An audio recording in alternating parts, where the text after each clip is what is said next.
bem-vinda, bem-vindo ao Chá com Freud. Olha, hoje a gente tem um material que dá o que pensar, viu?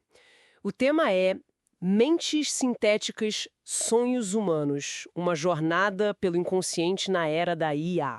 Exato. É uma exploração, né? Como é que essa inteligência artificial, que não para de avançar, faz a gente revisitar conceitos da psicanálise sobre a nossa própria mente. Pois é, e como essas tecnologias novas, tipo ChatGPT, geradores de imagem, como elas impactam nosso jeito de entender o inconsciente, o desejo, até o narcisismo, né?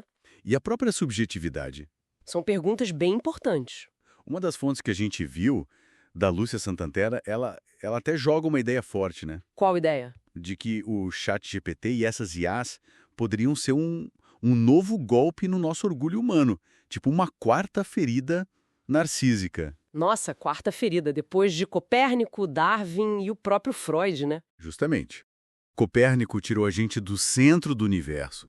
Darwin mostrou que somos parte da natureza, não algo separado. E Freud revelou que nem donos da nossa própria casa mental a gente é, por causa do inconsciente. Falando nisso, no inconsciente, talvez seja bom a gente relembrar rapidinho como a psicanálise vê isso. É bem diferente do jeito que uma IA funciona, imagino. Como a gente definiria esse conceito freudiano? Olha, o inconsciente para Freud, e para outros autores também, como o Joel Dor, é essa dimensão enorme da psique, né? Que funciona meio por baixo dos panos, fora da nossa consciência, da nossa vontade. Influencia tudo. Influencia muito. Nossos pensamentos, ações, de formas complexas, que Freud chamou de sobredeterminação. Muitas vezes a gente nem se dá conta. É por isso que, em parte, a gente é meio desconhecido para nós mesmos, sabe? Entendi. E a IA nisso tudo? Ela é só lógica pura ou processamento de dados? Ou será que essas simulações que ficam cada vez mais uau, né? Poderiam espelhar algo parecido com esses processos inconscientes? Ah, essa é a pergunta de 1 milhão, né? Uma das fontes que a gente analisou, do projeto Ed Impacto, até fala num inconsciente digital. Mas calma. Como assim um inconsciente digital? A máquina teria um? Não nesse sentido. Não que a IA tenha desejos, recalcamentos como nós. A ideia é mais que o próprio ambiente digital, sabe? Com a linguagem dele, os algoritmos, isso pode reconfigurar os nossos circuitos de desejo, a forma como a gente se constitui como sujeito. Ah, entendi. Então o inconsciente humano continua lá. Continua lá, claro, mas ele é atravessado por essa nova realidade digital. É uma interação complexa. Faz sentido. Não é que a máquina sonha, mas o ambiente que ela ajuda a criar. Ele nos molda de jeitos que a gente talvez nem controle totalmente. Isso me leva de volta para tal quarta ferida narcísica da Santella. Qual é a base psicanalítica dessa ideia de narcisismo mesmo? Bom, Freud descreveu o narcisismo primário, né? Aquele momento inicial onde a nossa energia psíquica, a libido, está toda voltada para a gente mesmo, para o ego. Tipo um bebê, né? Isso. Depois, a gente aprende a direcionar essa energia para os outros, para os objetos do mundo. Mas, segundo Freud, sempre fica um restinho, sabe? O investimento na gente mesmo. Um narcisismo residual. E a IA, ela entra como ferida por quê? Só por ser inteligente? A Santella argumenta que é mais que isso. A IA avançada começa a fazer coisas que a gente achava que eram só nossas, né? Criatividade, pensamento complexo. Tipo gerar arte, escrever textos. Exatamente. Se uma máquina pode fazer isso, de alguma forma, isso questiona a nossa centralidade, a nossa suposta exclusividade. Abala esse narcisismo residual. É mais um descentramento, como os outros que a gente mencionou. É um ponto que faz a gente pensar, embora, sei lá, talvez o impacto não seja tão visceral quanto o de Darwin ou Freud, né? Mas pensando nessa criatividade da IA, como essas que geram imagens a partir de texto, tipo Imagen, DALL-E 2, como elas se relacionam com a nossa fantasia, nosso desejo. A Santella chama isso de tradução intersemiótica automática, né? Isso, é uma boa definição. Basicamente, a IA pega um tipo de signo, a palavra, e transforma em outro, a imagem.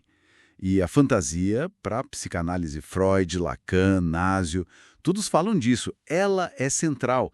É ela que estrutura o nosso desejo. Que nasce da falta, né? Sempre. O objeto que a gente busca nunca é o objeto real, concreto. É sempre um objeto construído na fantasia. E essas IAs? elas criam a partir da fantasia, no sentido humano? Ou estão só recombinando padrões de um jeito muito sofisticado? Porque às vezes o resultado é impressionante, mas falta alguma coisa, não sei. É um debate aberto, né? Elas operam com base em instruções, algoritmos, bancos de dados gigantescos. Se isso é fantasia ou só uma simulação muito boa, é uma questão filosófica até técnica. Mas o importante, que Freud já dizia, é que a psicanálise lida com a realidade psíquica, o nosso mundo interno, de fantasias, desejos, que não bate exatamente com a realidade lá fora. E essa interação toda com algoritmos, essa linguagem das máquinas, como isso afeta a gente? A nossa sensação de ser eu? São como sujeito. O jeito como a gente se relaciona com o outro, que para Lacan é o campo da linguagem, da cultura, das regras sociais, hoje é muito mediado por tecnologia, né? Isso pode mexer com a nossa percepção de identidade. Mas mesmo nesse mundo digital, que às vezes parece tão controlado, repetitivo, né?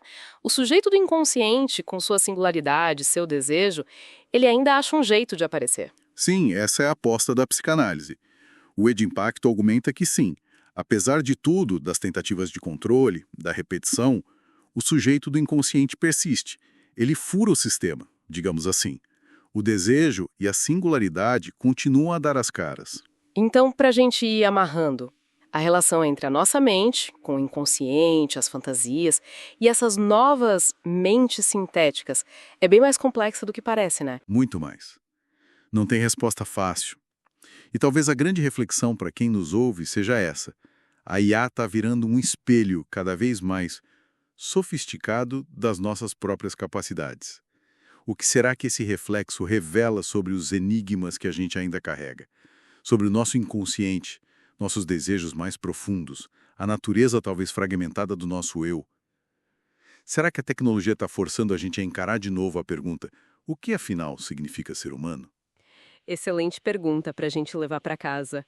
Bom, fica o convite para quem nos acompanha, se inscreva no Chá com Freud e deixe sua opinião sobre essa conversa. A gente se encontra na próxima.